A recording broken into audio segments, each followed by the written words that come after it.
Et voilà comment Dariopho s'est emparé de la traduction complète de l'histoire du tigre que je vais vous raconter. Parlons plutôt du tigre parce que en Chine, le tigre a un sens symbolique très important. En Chine, on dit que celui, celle, enfin ceux qui possèdent le tigre ne se laissent jamais décourager devant les grandes difficultés. Quand tous les autres cherchent à s'enfuir pris de panique, celui qui a le tigre résiste, tient bon, c'est le seul qui reste. Alors comme cette histoire est chinoise, eh bien ce soir, je vous la raconterai donc, pas en chinois, mais dans la langue de Shanghai, qui est compréhensible par tous. Ils arrivent! Et là, toute cette armada de va-nu-pieds, de fantômes, de zombies s'est engouffrée dans la gorge.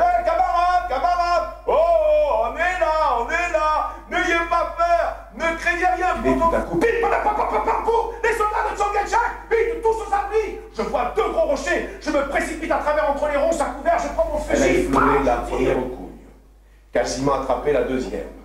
Et si j'en avais une troisième, elle aurait fait exploser. Je regarde autour de moi et je vois des os. Puis la carcasse d'une bête morte, énorme, une ombre immense. Une tigresse. Elle monte, elle vient droit sur moi avec ses yeux grands comme des lanternes et sa gueule grande. Elle se retourne mauvaise. Ouah, d'accord. Si seulement j'écarquille les yeux, j'éclate. Voilà, elle regarde, elle renifle, elle m'aperçoit, puis elle fait oh là, comme pour dire t'es encore là, toi. Et le petit lui fait toujours se faire respecter dès le début par les tigres, hein, surtout quand ils sont petits. Hein. Ça, je te prie de croire, mon cher, que depuis ce jour-là, quand il passait près de moi, il ne marchait pas en faisant le fier. Hein. Ça, non, il ne se mettait jamais de profil, il faisait gaffe, hein, il marchait comme ça. Là, sa mère arrive, une selle. Quoi? Tu manges cette saloperie de viande brûlée? Donne-moi ça! Non, dis-moi, donne-moi ça, je te dis! Donne-moi ça! Elle arrache le morceau dans la gueule! Tout, elle passe dans mon dos, elle se frotte d'un côté, vas-y que je me frotte de l'autre. Elle commence à me lécher le cou, la nuque, les oreilles, me donner le frisson, qu'elle le sent non. Je suis la rescapée de la quatrième, je fais une chiasse, c'est la pipe, c'est la première coup, la deuxième coup, merci, ça sera pour une autre fois. Elle se fait une grotte, une tempête soudaine, c'est malheur sera pourri, je vais mourir, c'est moyen, c'est une galère. Sauvé! Ça lui a tout déboulé la cervelle. Oh, quel flou s'il a dû avoir. Il est devenu complètement gaga. Quoi? C'est comme ça que tu me remercies pour tout ce que j'ai fait pour toi? Même que je t'ai sauvé la vie, en suçant tout ton plus pourri qui me donnait la gerbe, même pour mon homme, je l'aurais pas fait pour quelqu'un de ma famille. Et toi, tu me plantes là. Tu crois que je t'ai pas vu quand t'as mis 2 coups de poing dans les profils dans le petit? Eh ben oui, ah, c'est gros, oh.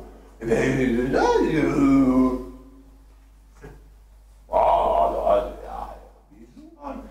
devenu complètement gaga, mon Dieu, le pauvre.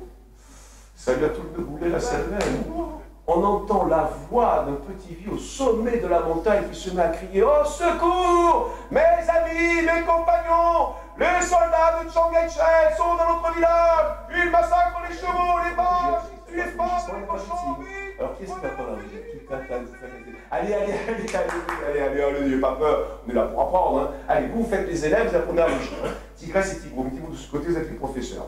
Voilà, attention. Vas-y, Tigresse, fais voir comment tu fais, vas-y. Non,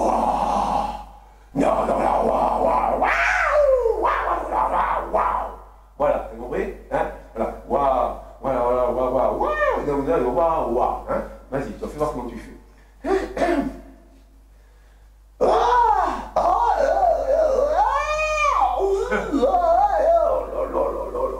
Mais qu'est-ce que c'est, ça? On dirait une grenouille qui a des hémorroïdes. Plus fort, que ça sorte du ventre avec force de l'estomac. Le parti, le peuple et l'armée sont une seule et même chose qui forment une espèce de triangle dont la base est naturellement le peuple. Mais tout ceci se rejoint dans un fait dialectique aussi bien administratif que dirigiste, donc subtil et révolutionnaire et non pas révolutionniste comme pourrait être l'anarchie. Et s'il n'y a pas de tête, il n'y a pas non plus la dimension d'une dialectique expressive qui détermine une ligne de conduite qui naturellement part du sommet mais qui recueille les propositions faites par la base, non pas comme des inégalités de pouvoir, mais comme des égalités en quelque sorte invariables et déterminées afin qu'elles soient appliquées dans une coordination effective horizontale mais aussi verticale, des actions soumises à la tête. Vas-y, Tigrou, toi, fais voir comment tu fais. Tiaé, vas-y,